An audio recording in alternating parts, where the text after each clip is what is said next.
Խորհրդարանական ընտրություններին ընդառաջ Հայաստանը թիրախավորվում է լայնամասշտաբ հիբրիդային հարձակումներով։ Փաստերի ստուգման հարթակը անցնող տարում հայկական լսարանի համար բացահայտեց այս ապատեղեկատվական արշավների հիմնական գործիքներն ու դերակատարները, ցույց տալով դրանց ռուսաստանյան, թուրքական եւ ադրբեջանական կապերը։ Այսպես, մենք բացահայտեցինք, որ հայալեզու լսարանը թիրախավորելիս օգտագործվում է դոպելգենգեր մեթոդը։ Դե կհիշեք, սրա մասին շատ ենք խոսել։ Սա այն մեթոդն է, երբ որևէ նորաստեղծ կայք ընթերցողներին շփոթեցնելու նպատակով նմանակում է որևէ հեղինակավոր լրատվամիջոցի։ Ընտրում է շատ նման դոմեին, կայքի ձևավորում, անգամ իրական լրագրողներին ներկայացնում է որպես սեփական հեղինակներ։ Երբ ընթերցողն արդեն հավատացել է, որ գործ ունի հավաստի աղբյուրի հետ, նմանակ կայքը տարածում է կեղծ եւ սենսացիոն տեղեկություններ։ Օրինակ, հայալեզու լսարանի համար դրանք ներկայացնում էին ծայրահեղ եւ սենսացիոն մեղադրանքներ բարձրաստիճան պաշտոնյաներին ուղղված, մանկապղծությունից մինչև հավանական համակենտրոնացման ճամբարներ եւ այլն։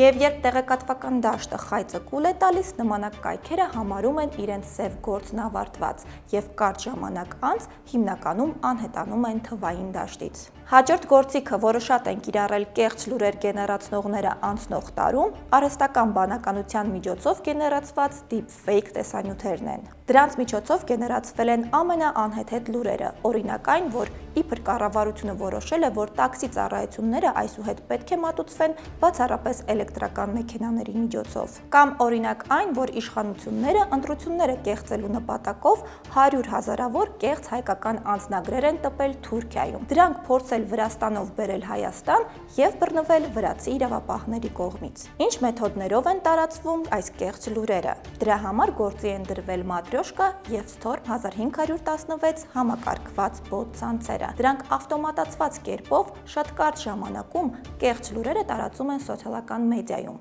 X-ում, TikTok-ում եւ Telegram-ում։ Այս կեղծ լուրերը շատ արագ տարածում են նաեւ ադրբեջանական եւ թուրքական ծագում ունեցող տարբեր աղբյուրներ։ FIPM-ը բացահայտել է նաեւ հիմնական դերակատարներին։ Դրանցից են օրինակ Կրեմլի քարոզիչ Անդրեյ Արեշևի եւ Վագներ մասնավոր ռազմական ընկերության հետ ասոցացվող հիմնադրամները։ Առանձնահատուկ դեր է վերապահված նաեւ ոչ ռուսաստանցի, բայց Կրեմլի ձեռնասուն լրագրողներին։ Դրանց թվում է Լուգանսկի քաղաքացի մի թուրք եւ Պուտինի պաշտպաններ անունով հայտնի քարոզիչներ։ 2025 թվականին FIPM-ը ուսումնասիրեց նաեւ մի շարք հայկական տելեգրամյան ալիքներ։ Մենք պարզեցինք, որ դրանք առանձնահատուկ ուշադրություն են հատկացնում եւ սուր քննադատության են ենթարկում Հայաստանի արտաքին քաղաքականությունը եւ մասնավորապես հարաբերությունները Արևմուտքի հետ։ Այս համատեքստում թիրախում է հայտնվել Հայաստանի համագործակցությունը Ամերիկայի Միացյալ Նահանգների հետ նոր ատոմակայան կառուցելու նպատակով։ Սուր քննադատության թիրախում է հայտնվել նաեւ Հայաստանի զինված ուժերի նոր համազգեստը։ Պատճառն այն է, որ այն մշակվելու է ոչ թե խորհրդային,